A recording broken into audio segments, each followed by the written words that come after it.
Three. That's it. Good evening, everybody. Breaking news.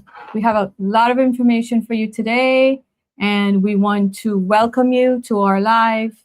I know that a lot of you have been calling with a lot of different questions, but I also know that immigration is changing a lot of things. Every day there's something new. So today we want to talk about the breaking news about the advanced parole, okay? And this is a very, very important decision. If you have an advanced parole, if you have DACA, or if you're waiting for your green card and thinking about traveling outside the U.S., please listen to this before you travel. Take this very, very, very seriously. Yeah, and this is why a new case just came out. Was it came out last month or a year ago? No, came out yesterday. And it changes an important rule that we have all relied on for many years. So this is truly breaking news. So let me make this very simple. If you have advanced parole, think about that. If you have advanced parole, does not necessarily mean that it's safe for you to leave the United States. Everyone thinks we could leave and we could come back. Well, you can leave and that's the end of it. You may not be able to come back. So for some people in the United States, even if you have advanced parole, this is very important, please underline that, you could create a serious immigration problem. Now, I'm going to try to explain what changed and what you should do before you travel. That's right. So what is an advanced parole? So an advanced parole is really a travel document. So some people who are living in the U.S. can apply for an advanced parole so they can travel outside the country and then come back, okay? So they have permission to come back. So you may want to travel because of a family emergency, because of work, because of education, or another reason. So some people think, well, USCIS gave me the advanced parole, so I can travel, but not necessarily. No. Having the document does not mean that there cannot be immigration consequences when you leave. Right. So this is a new rule, but what was the old rule? Well, for many years, immigration attorneys, myself, Carlene, we rely on certain cases. And you don't have to remember the names, but just remember this, that under the old rule, you could travel with advanced parole, but it wasn't treated as a departure for purposes of unlawful presence penalties. Right? It's a little complicated, but in the past, you could do it. Now it is going to be considered a penalty. Immigration law has what we call two bans, 3-year ban and a 10-year ban. So if someone has more than 180 days of unlawful presence, and not supposed to be here, and then they leave, the person may face 3-year bar. That means you can't come back for 3 years. If someone has been in the United States unlawfully for a year, and you leave for one of the reasons that Carlene told you earlier, that person can face a bar of 10 years. You can't come back for 10 years. This is one of the most important announcements that we can make because we have a lot of clients that are in this situation, and we know a lot of people in the situation. If you're in this situation, check with your attorney. Yes. So for years, advanced parole travelers had an important protection because of the old case. Now that rule has changed. Now what changed? Yesterday, August 13th, the Board of Immigration Appeals issued a case called Del Carmen Lara, L-A-R-A. And so the board changed the old rule. So it said that when someone actually leaves the U.S. using an advanced parole, that trip can now count as a departure for purposes of unlawful presence. And this is an important part because you may have an advanced parole. USCIS may have approved that document for you. But if you have had unlawful presence in the past or before you left, your departure may now create a problem. So no surprise what I'm going to say. Before you travel, what do? You should know this by now. Check with an immigration attorney, someone you can trust. Let them look at your immigration history. Don't just look at the advanced parole document. That's not enough. Does that mean that your case is abandoned? No.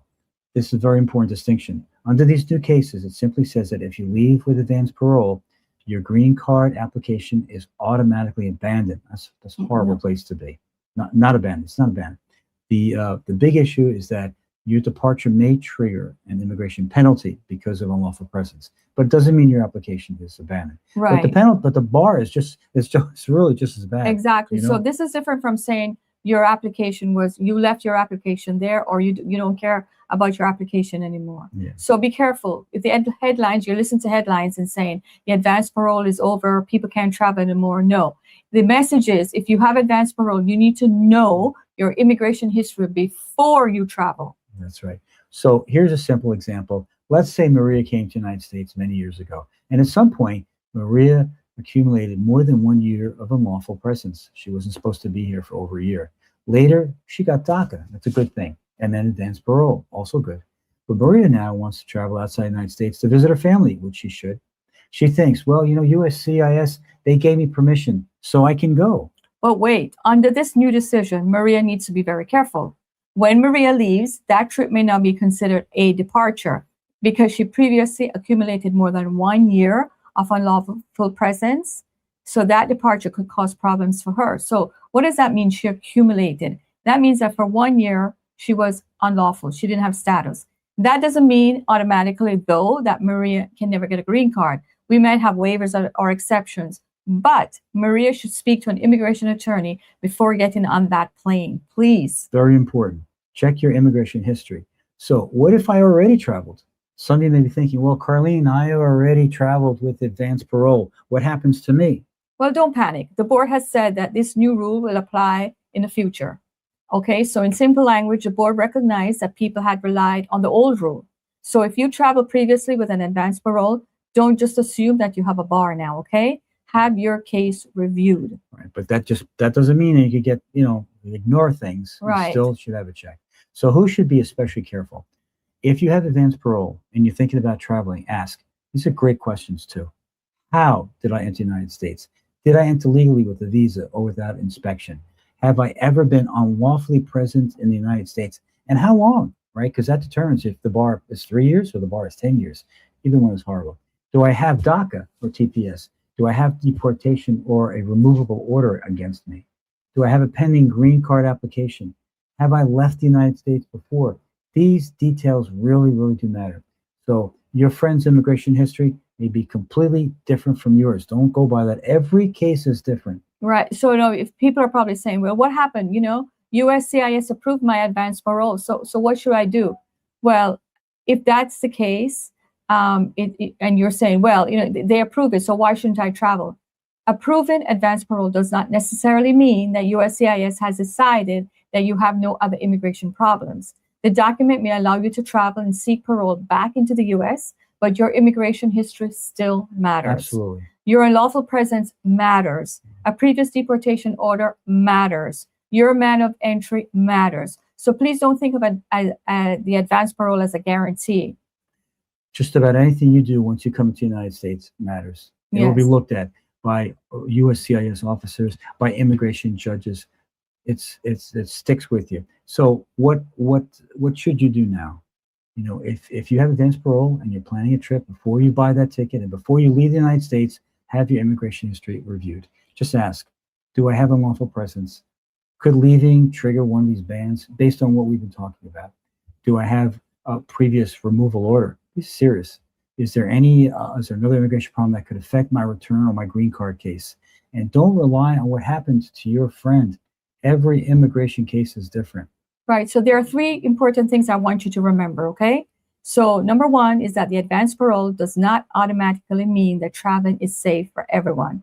Number 2, under this new law, Lara, the new case, leaving with an advanced parole can be considered a departure for purposes of the unlawful presence bars. And number 3, before you travel, have your individual immigration history reviewed. This is very, very important. Don't be quick to jump on a plane because you have an emergency. Review the emergency and make sure it's really an emergency before you jump on the plane and travel. Now, okay? And we've repeated a lot of points over and over and over again because you really want to make sure that you got it.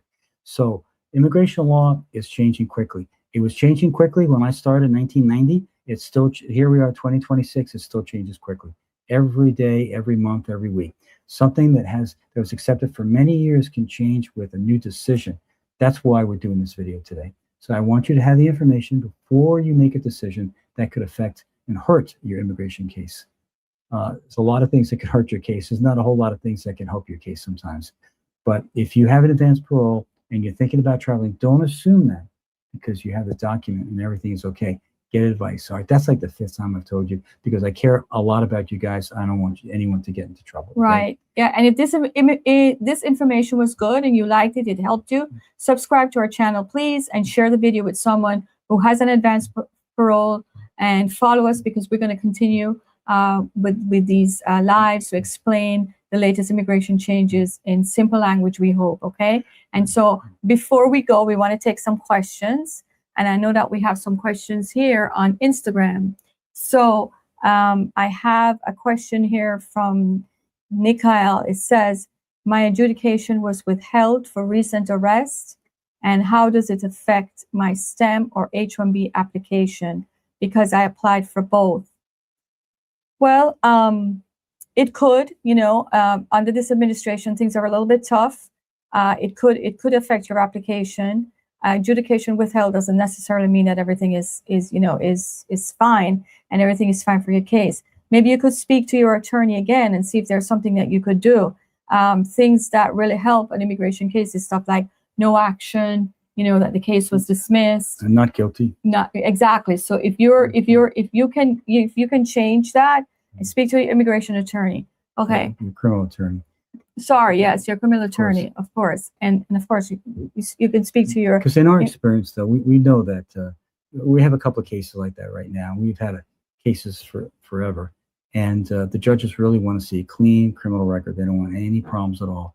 And anything that pops up, it becomes a bump. So guys, be very careful following the laws in this country. Yes. Really learn what the laws are, because you can get in a lot of trouble. Yes. And also a lot of people have been calling, and especially today, and they want to know, should I travel? Should I travel? Is it okay to travel? Well, like we always tell you, especially under the current climate, if you really don't need to travel outside of the US, don't travel.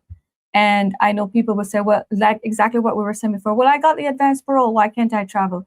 You have to be very careful now, even if you have the advanced parole, like we're saying. Because look at your immigration history before you travel, especially my DACA people who have DACA. Because a lot of you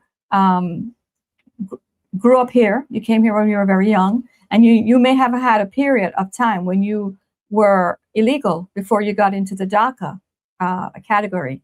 And that's going to be held against you. So be very careful before you travel. And then we have people who say, well, I have my advanced parole. I applied, I left the country and I came back, and now I have legal status. But what status did you have before you left the country? Let's, review that before you decide to travel. And then also people have been asking me, should we be traveling domestically? Is it okay for us to travel domestically? I even advise against that. If you don't need to travel, guys, don't travel, even domestically. If you have an emergency, if you have a medical emergency, I understand that. But if you really don't need to travel, don't do it. Okay, that's something that I want to emphasize, and I want to emphasize that more and more again. Okay, I think we also have some questions here. And this is from Cecilia. How are you, Cecilia? I know Cecilia. Cecilia is saying, why is it taking so long to get the green card by a parent's petition? And probably you are talking about Michael. Of course, you're talking about your lovely son, Michael. We love Michael. And, immigration, when it's an adult child, Cecilia, sometimes that happens. It takes a long time. Immigration now is reviewing the applications over and over again. They're backlogged. And when they get backlogged, sometimes they ask for a new medical report or fingerprint report. Like what happened to Michael, they asked for a new medical report. So I think after he files his medical report with this new request for evidence, he'll be fine. It's going to be okay. All right. And why is it taking so long? Because it's taking so long. That's just how it is these days. Immigration is reviewing a lot of applications, taking longer to review the applications. Imagine they're even looking at your social media now. Okay. So they're looking at your social media. They're looking at your history. They're looking at your life more deeper than ever before. So of course it's going to take longer, but you're going to be fine. And Michael is going to get his residence very, very soon. So you can rejoice and you can be happy. Okay. All right. So we're so happy that you joined us today. We're so happy to see you. Thank you for the questions. If you have any more questions, and you didn't want to write it in the comment, shoot us an email, and we will be happy to help you and reach out to you. Thanks, everybody. Have a great, great weekend. Be careful.